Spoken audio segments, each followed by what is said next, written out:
We want to take you now to Boston, where the U.S. Coast Guard is giving an update on the search for the submarine that went missing while exploring the wreckage site of the Titanic. Let's watch. Coast Guard District Commander. I'll provide a brief recap of our coordinated search efforts for the 21-foot submersible with 5 people on board, along with providing an update on current search efforts and plans for the next 24 hours. On behalf of all the men and women of the United States Coast Guard and our search partners, we offer our most heartfelt thoughts and prayers for the 5 crew members, their families, and their loved ones.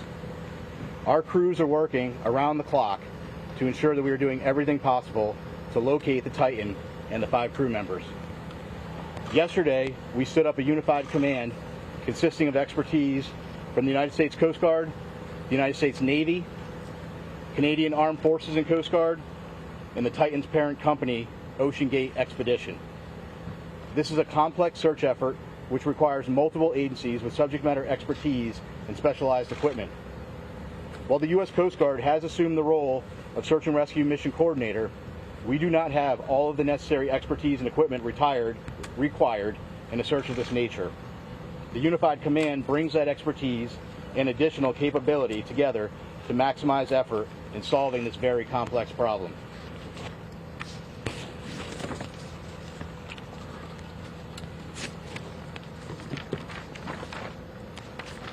And we're out of order here.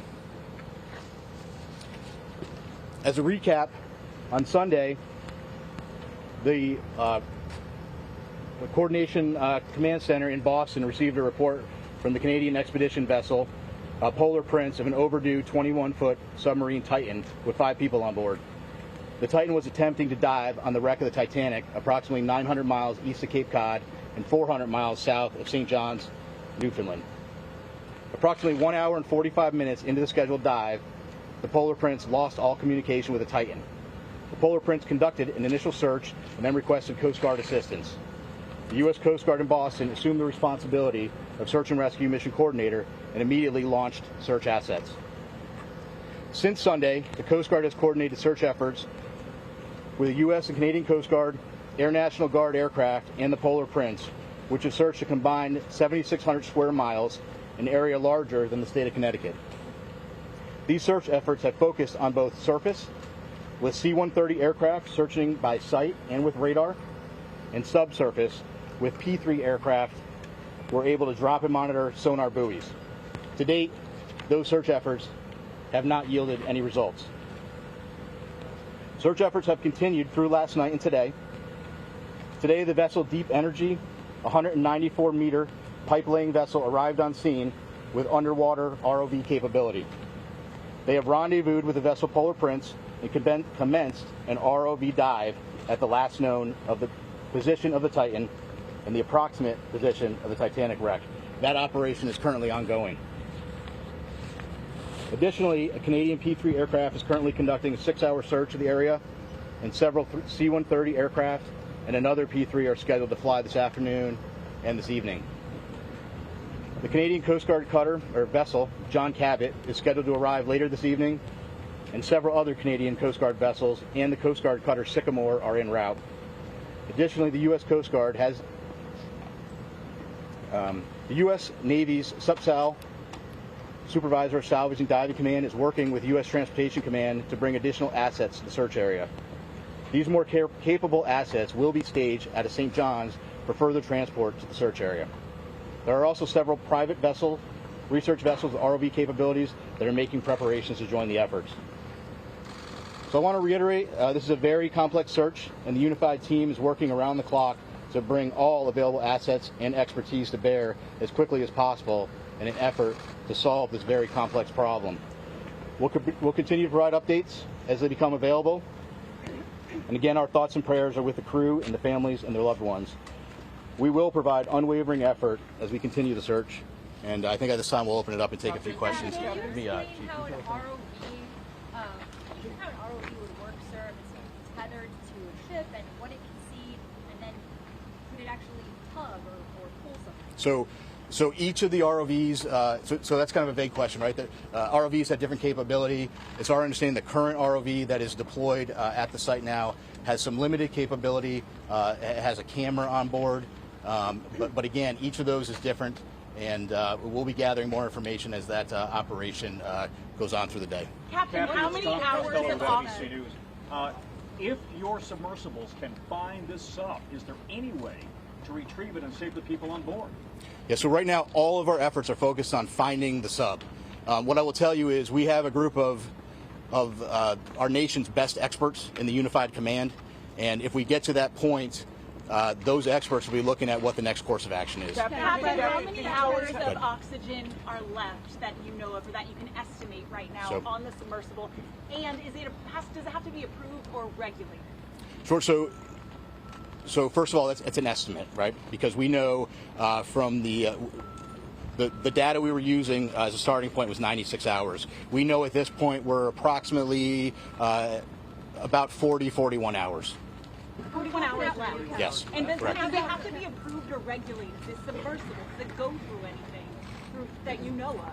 Yeah, I'm not sure of the exact technical piece of that. We know there's about 40 hours of breathable air left based on that initial report. Again, that was just the initial report based on 96 hours from when the vessel. Captain, even with that amount of time that's left, let's say 41 hours or so, if you were to find the submersible at this moment, would that give you enough time to save these 5 people on board?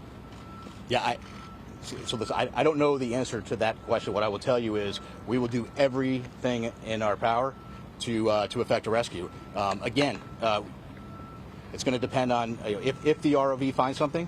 It's going to depend on what they find, what needs to be, what steps need to be taken next, and really that is for the experts within the Unified Command to take a look at and then decide what the best course of action is. BBC News.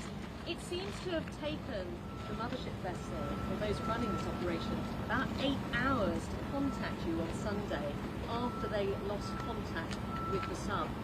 Is that a cause of concern? Listen, right now, our effort and our focus is on searching with what we know.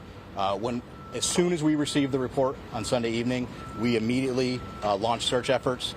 We flew assets that evening, and we've continued constant surface and air asset searches since that point. Go ahead. You mentioned that the search operation is very complicated. What are the biggest challenges you're facing? Well, this is a complex search, and it's complex for a variety of reasons. You're talking about a search area that's 900 miles east of Cape Cod, 400 miles south of St. John's.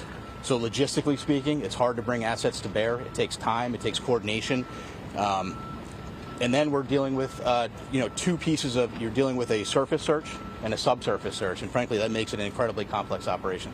Captain, will the U.S. Navy or the Canadian Navy be able to get salvage equipment on time before the air runs out? Obviously, getting salvage equipment on scene is a top priority.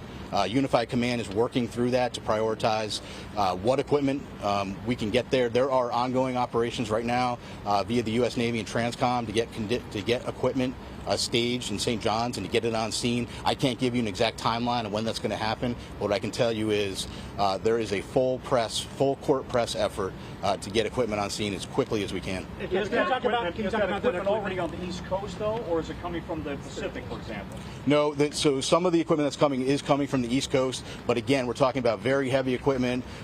It's a complicated transport operation, but the best professionals in the world are working it, and that's U.S. Transcom. When it comes to the equipment, can you go into more detail? Do you have a Curve 21 that's being shipped over to that location? And since you don't have a fleet tug vessel because the Apache was decommissioned, what other assets do you have? Do you have civilian ships that can help? Yeah, so like I said, there are several civilian ships that have offered services heading that way. There are additional Coast Guard cutters. We hope to have a Canadian Coast Guard cutter on scene this evening. We hope that they may be able to assume on-scene commander. Polar Prince has been doing a great job with those duties, but if we could take some of that from them, that would be good. But your question about specific equipment, I'm not going to get into talking about specific equipment. Frankly, I'm not an expert on what that equipment is, but again, I can tell you we have experts in the Unified Command that are going through that, prioritizing what we need and then how we get it on scene. Can you tell us about the personnel from Boston? How many people from here are out there, and also what equipment? From Boston specifically. Yeah, from Boston. So Boston, where Boston plays a role is the command center, the rescue and coordination center is here in Boston. The aircraft that are coming in are coming from different locations, but the command structure is being worked out of Boston. And I think we have time for two more questions. In all your years of experience, just how unique is this? Has the Coast Guard ever had to deal with anything like this? Well, I don't want to speak about if the Coast Guard has ever. I would tell you it's a unique operation. It's a challenging operation, but right now we're focused on putting everything we can at it and searching as hard as we can and getting the assets out there as quickly as we can. And so these private companies, the other assets that are rushing to the area, what sort of assets do they have? Do they have ROVs? Do they have similar technology that we should get? Yeah, so there are some additional assets with ROVs. There is one asset that is working to get on scene with a decompression chamber. So those are all pieces that are coming together, and we're working those logistical challenges to get them there. And I think we'll take one more. Is a deep sea rescue a realistic prospect? What would that look like? Well, I can't tell you exactly what it would look like. I would tell you that we are out there, we're searching. We wouldn't be doing this. We wouldn't be searching and putting all effort out there. I think that, if the sub is located, that's a question that then the experts need to look at what is the best course of action for recovering the sub. But I think it's going to depend on that particular situation and if we encounter that. Sir, is it true that the British offered assistance and they were told we don't need your assistance at this point? No, I'm not aware of that. Again, what I would tell you though is that the Unified Command is working through prioritizing. We know that there's equipment out there that can be brought to the scene. The Unified Command is working through prioritizing what equipment we need and then how we get it there. And the British are also responding to the ship as well? Yes, it's my understanding. Correct. And I think we're going to wrap it there. Yep, thank you. You've been listening to Captain Jamie Frederick with the U.S. Coast Guard. He talked about a unified search effort in solving this very complex problem, trying to find this submersible, utilizing the most advanced search assets possible. He said it was just under 2 hours after the initial dive on Sunday that contact was lost with the sub. He extended his most heartfelt thoughts and prayers for the 5 crew members on board. The crew started out with about 96 hours of oxygen. They're down to 41 hours, which should last them till about Thursday morning. It appears still no sign of the missing sub.